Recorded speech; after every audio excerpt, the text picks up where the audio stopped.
Dessiné, vous le savez, a toujours joué un rôle important en Belgique. On a dit même que c'était le pays d'Europe qui avait porté le drapeau de la bande dessinée pendant très très longtemps. Après le drapeau américain, et on vient de partout, en particulier de France, pour ce que l'on appelle le 9e art, qui est en partie... Bon, c'est vrai, c'est né à Bruxelles, c'est bien ça, François, rappelez-le nous. Bonjour.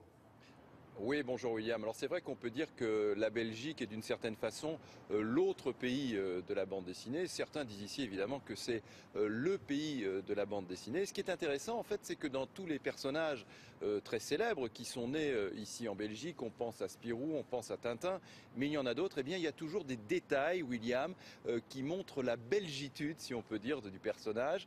Par exemple, pour Lucky Luke, du Belge Maurice, eh bien Lucky Luke est habillé aux couleurs du drapeau belge, rouge, jaune et noir. Et alors les Français, eh bien, ils viennent souvent ici à Bruxelles pour redécouvrir cette bande dessinée.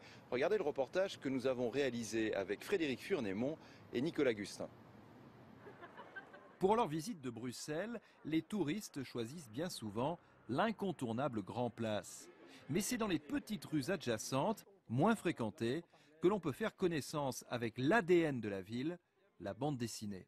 Ça fait longtemps que j'entendais parler de tous ces murs peints de Bruxelles. Ils sont assez compliqués, c'est vrai, à trouver. C'est justement ça qu'on cherche, en fait, sortir un petit peu des sentiers battus, s'immerger, voir des choses qu'on n'aurait pas forcément vues tout seul.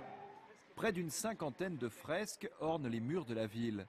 Et dans un royaume qui a souvent été occupé, la BD serait, selon ce guide, un mode d'expression idéal. La bande dessinée permet de dire tout ce qu'on veut à travers l'image, sans même qu'un occupant éventuel ne puisse s'en apercevoir.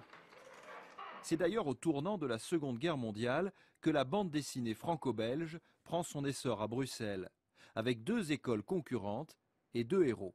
Tintin était plutôt basé sur l'aventure sérieuse et Spirou était basé sur la fantaisie et la récréation. Je dirais que Tintin était le journal des premiers de classe et Spirou le journal de la récréation.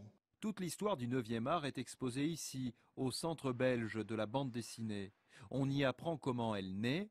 Aujourd'hui, le dessinateur troque le papier contre la palette graphique. C'est remarquable, c'est que ça ne se voit pas du tout. Il a un dessin réaliste et très artistique.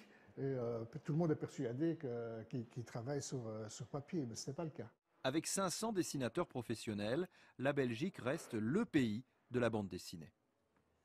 Et ça se vend bien, la bande dessinée, je dirais, belge ou franco-belge? Oui, alors bien sûr, William, il y a eu la concurrence des mangas japonais, mais la bande dessinée franco-belge eh bien, continue à très très bien se vendre. Sur les 10 meilleures ventes d'albums de bande dessinée en France au mois de décembre, eh bien, vous avez 8 bandes dessinées franco-belges, comme par exemple le dernier Blake et Mortimer. Ah, oui. Comme quoi, ce sont toujours, William, les classiques qui cartonnent. Oui, et surtout celui-là.